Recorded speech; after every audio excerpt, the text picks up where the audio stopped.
ஓம் குருவே போற்றி. Hi friends, இந்த நாள் உங்கள் அனைவருக்கும் ஆசீர்வாதம் மிக்க நாளாக அமைந்திட இறைவனை வேண்டி வீடியோவுக்குள் அழைக்கிறேன்.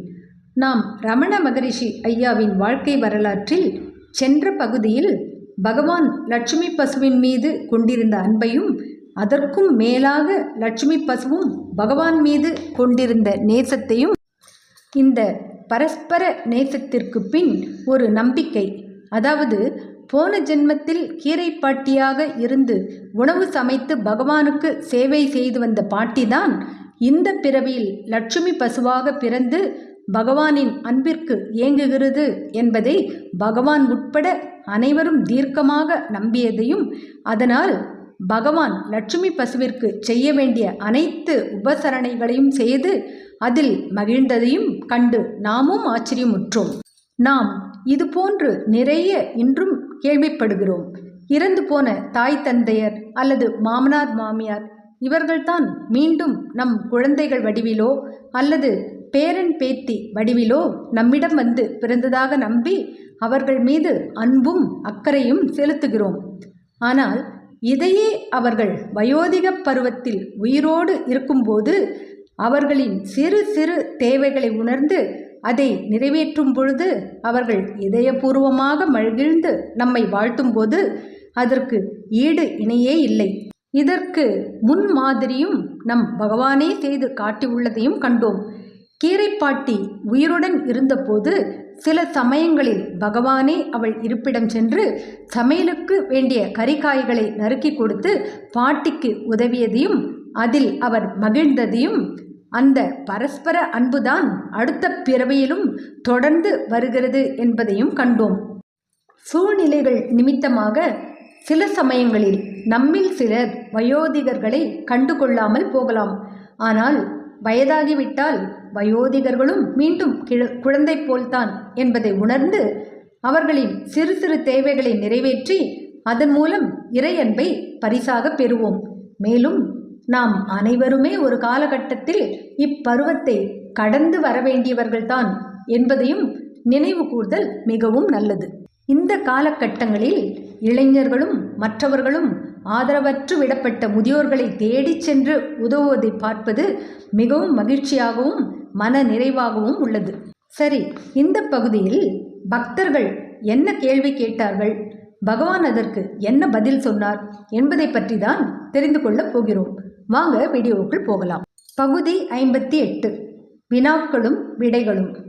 ரமணாசிரமத்தில் காலை நேரத்து கூட்டு பிரார்த்தனை நடந்து கொண்டிருந்தது. ஆசிரமவாசிகளும் பக்தர்களும் பகவான் அருளிய அருணாச்சல அக்ஷர மணமாலையை ஒன்று சேர்ந்து பாடிக்கொண்டிருந்தார்கள். அருணாச்சல சிவ அருணாச்சல சிவ, அருணாச்சல சிவ அருணாச்சலா, அருணாச்சல சிவ அருணாச்சல சிவ, அருணாச்சல சிவ அருணாச்சலா. பஜனை முடிந்தபோது ரமண பகவான் அங்கு வந்தார்.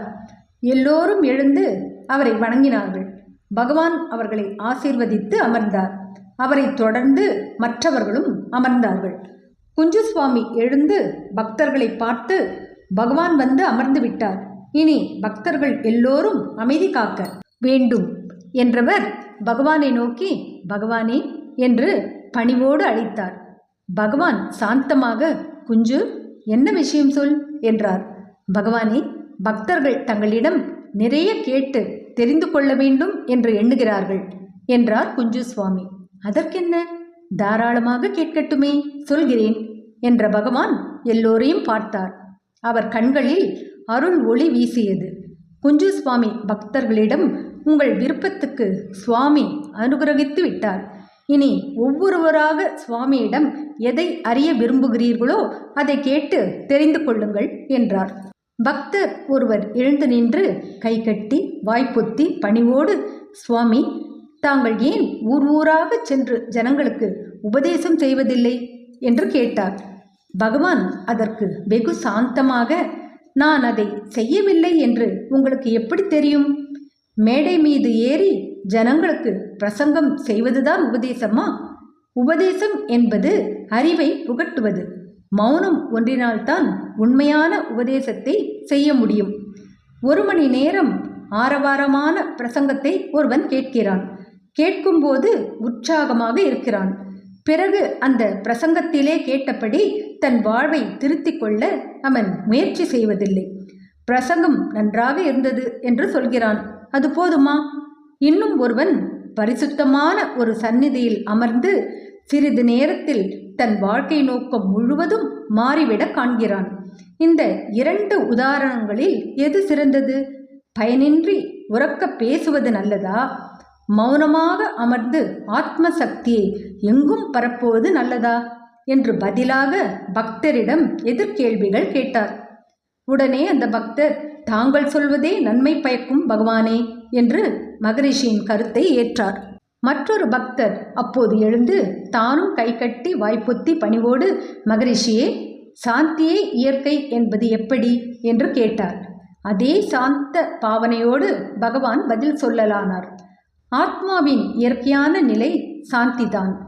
எங்கும் வியாபித்திருக்கிற பரமாத்மா சாந்தி பெருங்கடல். அதனிடையிலே உள்ள ஆத்மாவும் சாந்தியை உடையதுதான். ஆயினும் அந்த சாந்தி நிலையை உணர முடியாமல் செய்வது மனம். யோசிப்பது, நினைப்பது, எண்ணுவது எல்லாம் மனத்தினுடைய வேலை. நினைப்பு இருந்தால்தான் மனிதன் இயங்குகிறான், சாந்தி பெறாமல் இருக்கிறான். தூங்கும்போது சாந்தி பெறுகிறான். மனம் வேலை செய்யாத போது சாந்தி தானே உண்டாகும். மனம் என்று ஒரு பொருள் இல்லை, எண்ணங்களின் உருவமே அது. மனம் இன்னதென்று விசாரித்தால் அது தொலைந்து போகும். எண்ணங்கள் தோன்றுவதனால் அவை எங்கிருந்தோ தோன்றுவதாக கற்பனை செய்து கொண்டு அவ்விடத்தை மனம் என்று சொல்கிறாய். மனம் என்பது என்னவென்று உள்நுழைந்து நோக்கினால் உண்மையில் மனம் என்ற ஒன்றையும் காணோம்.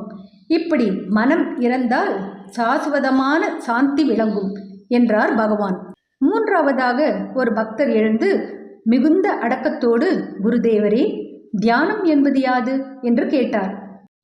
பகவான், மனதுக்கு தன் நிலையில் பிடிப்பு ஏற்படுகிற வரையில் விடாமல் சாதனை புரிய வேண்டும். இடைவிடாத சாதனையினால்தான் எதையும் சாதிக்க முடியும். தியானம் ஸ்திரப்பட வேண்டுமானால் ஏதேனும் பாவனையிலே ஊன்றி நிற்க வேண்டும். இல்லாவிட்டால் மனம் பல பொருள்களை நாடிச் செல்லும் அல்லது அடிக்கடி தூக்கம் வந்துவிடும். இவ்வாறு சாதகம் செய்பவன் உணவு, உறக்கம், பேச்சு போன்ற 3லும் வரையறையாக இருக்க வேண்டும். மனம் அலைப்புண்டு சிதறாமல் இருக்குமாறு தியானத்தில் ஒன்றுபட வேண்டும். அகங்கார மமகாரங்கள் முற்றும் நசிகிற வரையில் இடைவிடாத சாதனை இருக்க வேண்டும். மனம் முயற்சி இல்லாமலே அடங்கும் நிலை வரும் வரையில் தியானத்தை கைவிடக்கூடாது. உள்ளபடியே தன்னை தேடுபவன் எந்த விதமான தடைகளுக்கும் அஞ்ச மாட்டான். தடை வருமே என்ற நினைவே பெரிய தடையாகும் என்றார். அதுவரை பகவானின் பேச்சை உள்ளார்ந்து கேட்டபடி நின்று கொண்டிருந்த முதல் கேள்வியை தொடுத்த பக்தர் இப்போது மீண்டும் பணிவு கொண்டு அவரிடம் ஆத்மாவின் நிலை பற்றி விளக்கி அருள வேண்டும் பகவானே என்று வேண்டினார்.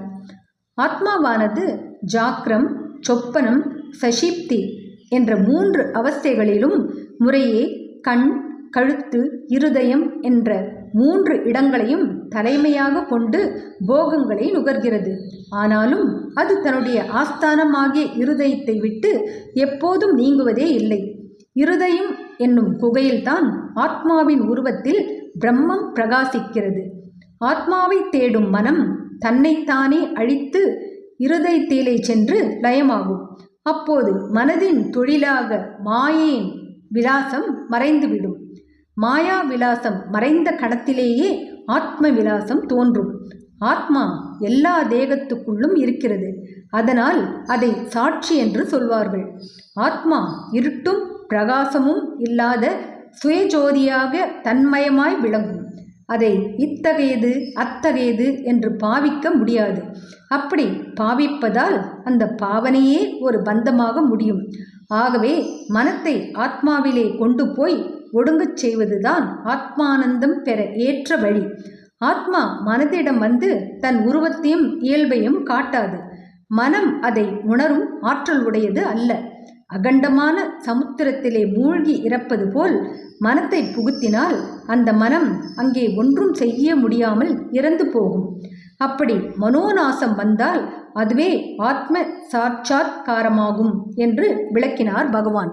அப்போது லட்சுமி பசு பிரார்த்தனை கூடத்துக்கு வெளியே வந்து நின்று குரல் கொடுத்தது. அது கேட்டு பகவான், அதோ லட்சுமி வந்து என்னை அழைக்கிறாள், நான் கோசாலை வரை சென்று வருகிறேன், நாளை பார்க்கலாம், போய் வாருங்கள் என்று எழுந்தார். சரி சுவாமி என்றபடி எல்லோரும் எழுந்து அவரை வணங்கினார்கள். அவர் அவர்களை ஆசீர்வதித்துவிட்டு சென்றார். பகவான் சென்ற பிறகு எல்லோரும் கலைந்து சென்றார்கள். அடுத்த பகுதியில் பகவானையே கண்கலங்க, குரல் கம்ம, நெஞ்சம் பதைக்க வைத்த ஒரு துக்கச் செய்தியை தான் தெரிந்து கொள்ளப் போகிறோம். பற்றுகளிலிருந்து விடுபட்டு வந்த நம் பகவானையும் கலங்கிட செய்த செய்திதான் என்ன? தெரிந்து கொள்வோம் அடுத்த வீடியோவில். என்ன ஃப்ரெண்ட்ஸ், இந்த வீடியோ பிடிச்சிருந்தால் லைக் பண்ணுங்கள், ஷேர் பண்ணுங்கள், சேனலை சப்ஸ்கிரைப் பண்ணுங்கள். இதுவரை எனக்கு சப்ஸ்கிரைப் பண்ணி உள்ள அனைவருக்கும் என்னுடைய மனமார்ந்த நன்றிகள். மீண்டும் அடுத்த வீடியோவில் உங்களை சந்திக்கும் வரை உங்கள் அனைவருக்கும் நன்றி கூறி விடைபெறுகிறேன். வணக்கம்.